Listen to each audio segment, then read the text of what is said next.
Hi everyone, in front of me I've got Nubia Magic, and let me share with you how to check the total screen time on this device.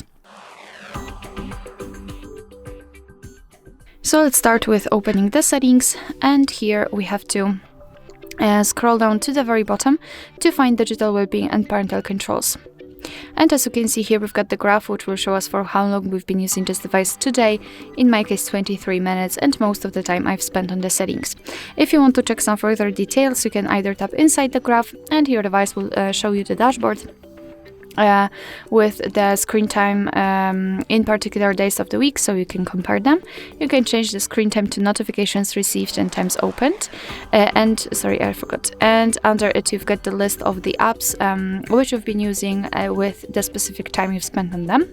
And the second way is to tap directly on the app, so for example settings for phone or camera in my case, and again you've got this dashboard, but this time it is tightly connected with this one app.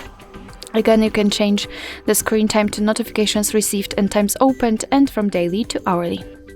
Alright, so that will be all. Thank you so much for watching. Please hit the subscribe button and leave the thumbs up.